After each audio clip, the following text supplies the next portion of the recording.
We're back with another rebuild series, and this time we have a 1947 Willys CJ-2A, and I don't even know what's wrong with it. So why don't we find out? Now this Jeep's far from perfect. The body's in rough shape, there's spots that have been welded, all the tires need to be replaced. The back has so many parts, and I'm pretty sure they don't even all go to this vehicle. The fuel tank's seen better days, and so have the seats. We're missing gauges, pedals. Something has definitely been living in it. I have no idea if the engine runs or if it's any good. So where do we start? Well, first I think we need to vacuum everything out. We need to get rid of all the rat turds, figure out what parts we have, what we don't have, what just needs to be thrown out. Then we can start taking a look at the engine. We can compression test it, leak down test it, because if the engine's no good, I don't know what we're gonna do. So let's start emptying it out and get the vacuum.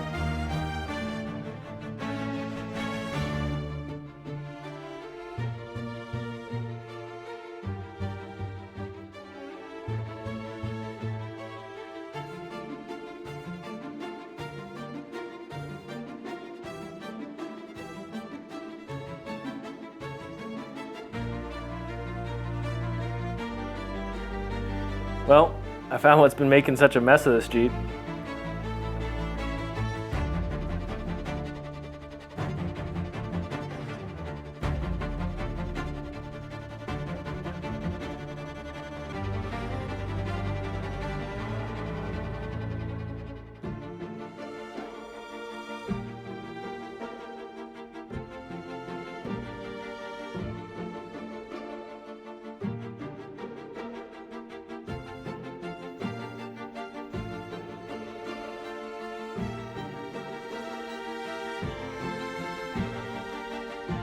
All right, now that the Jeep's clean, we'll get these spark plugs out. Then we'll try to turn the engine over. And if the engine turns over, then we'll leak down test it and see how good the cylinders are.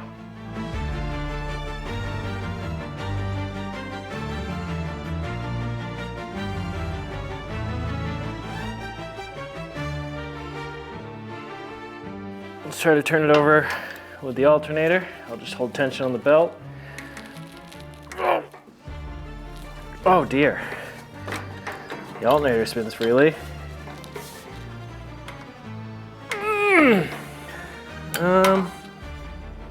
Okay. Let's see if we can spin it from the crank, because it's looking awfully seized. Let's see, can I get down here?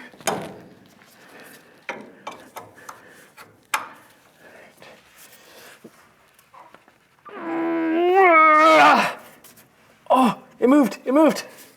Whew. Oh, come on. No, move again.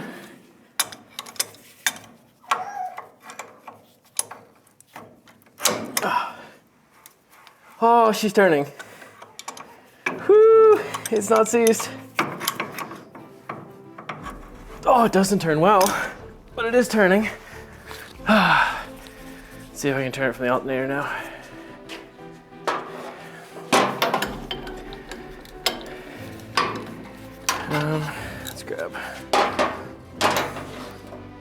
Let's grab more leverage.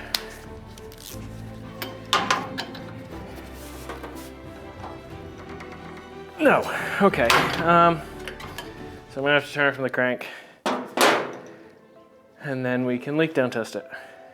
Good news, engine's not seized. The bad news is because it was so stuck, I'm worried the piston rings aren't gonna be making a good seal against the cylinders. So, next thing we're gonna do is we're gonna leak down test it.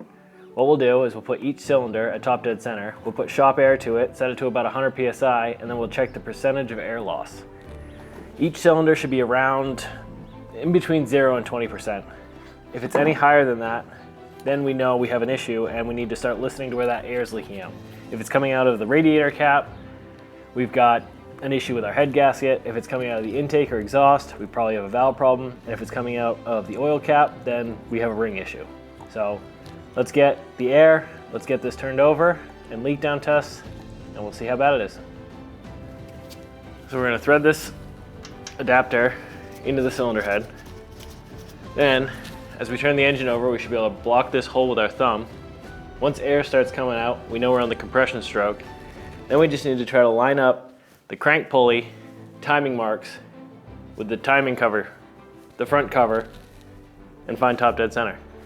Then we can plug the leak down tester in and see what's wrong with the engine. How hard could it be? Alright. Okay, you ready?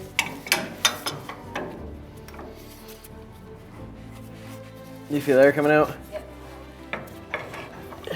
Let me know when it stops.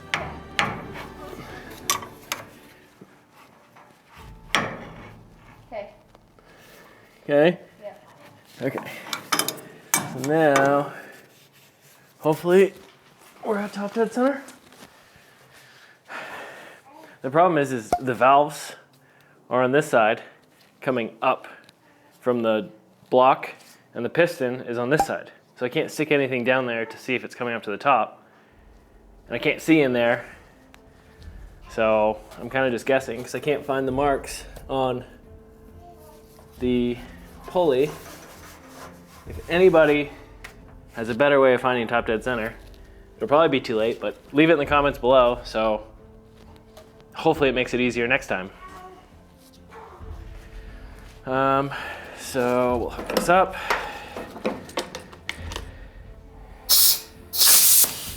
And we'll turn this up to 100.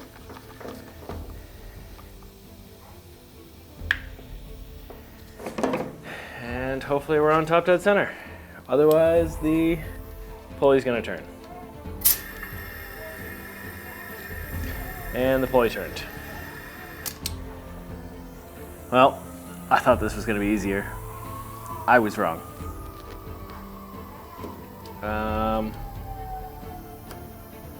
I guess we go again.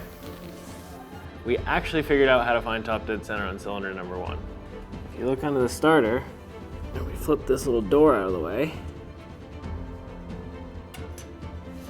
you can see marks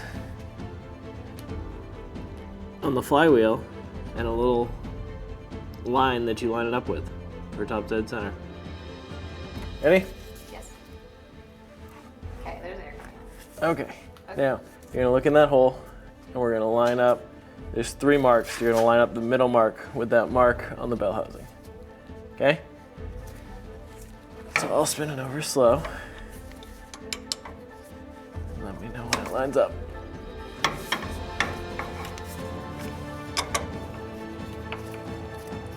Okay, there's lines. Okay, should it? Okay, you're just past the middle one. No, go forward a little bit. Back a little bit. It has to be like 50. Okay. So that's the middle line. Yes. All right. I'll double check to make sure we're lined up enough. I don't know how perfect that is. I believe you. Okay. Now we know we're on top dead center in cylinder number 1. So we'll hook the leak down tester up. Hopefully for the last time. We'll turn this up to 100. And then we'll connect this. All right, can you just go look at the flywheel and make sure it doesn't spin? Okay. You ready? Yeah. Just turn? No. Okay. Well, we have 75% leak down. So that's bad. Not intake. Oil. Oil. So it's leaking right by the rings. So we need to compression test it, and this engine's probably gonna have to come apart. Continuing with the trend of nothing being easy on this Jeep, we don't have wiring, we don't have a battery, we don't have a key switch, so somehow we need to turn this over to compression test it. So we've got jumper cables, I've got a truck, and we're going to try to jump power directly to the starter. This is gonna get sketchy. All right, we'll get both grounds connected. 1 and 2. Then we'll hook up the positive to the battery. And we're gonna try to just tap the positive on the truck and see if the engine turns over.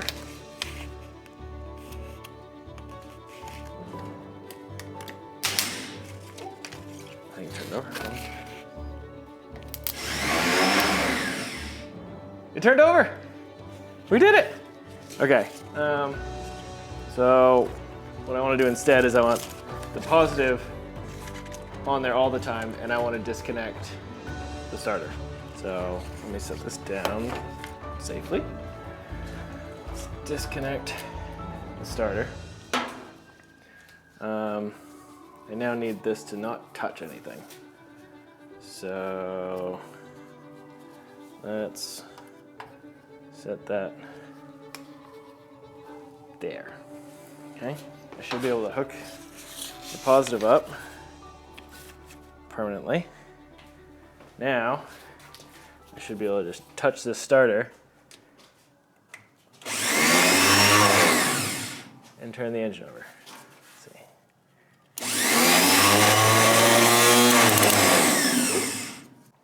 Even though the starter was turning, I don't think the gear was actually coming out. So let's take the starter off so we can test it and make sure it's working right.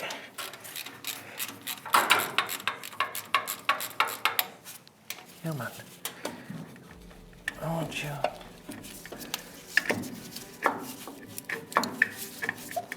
Ah, come on.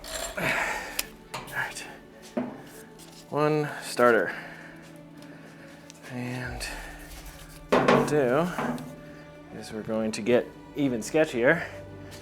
We're gonna hook the ground back up to this. We're gonna hook power back up to the battery. And then we're gonna test the starter.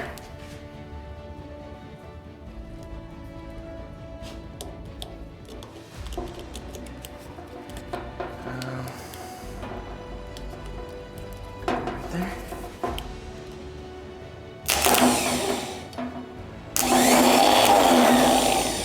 Yeah, see, this Bendix isn't coming out like it's supposed to. Let's carefully set that down. And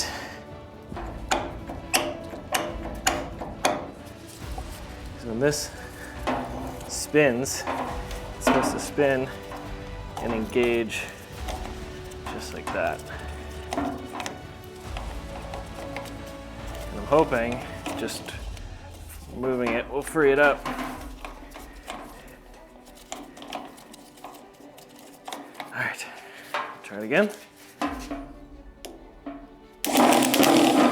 Yep, see how it came out? And it didn't disengage. Do it again. Okay, so now it's coming out. So now we'll put the starter back in and try it again. Starter's back on. Let's see if the engine will turn over. We did it! Okay. Engine turns over. We can compression test it now. So let's grab cylinder number 1. We're gonna thread the adapter in. Hook up the compression gauge. Now what we're gonna do is we're gonna watch the gauge. We're gonna hook up the starter and we'll see what the compression is.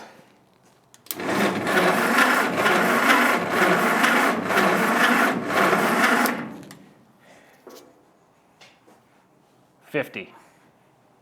That's bad.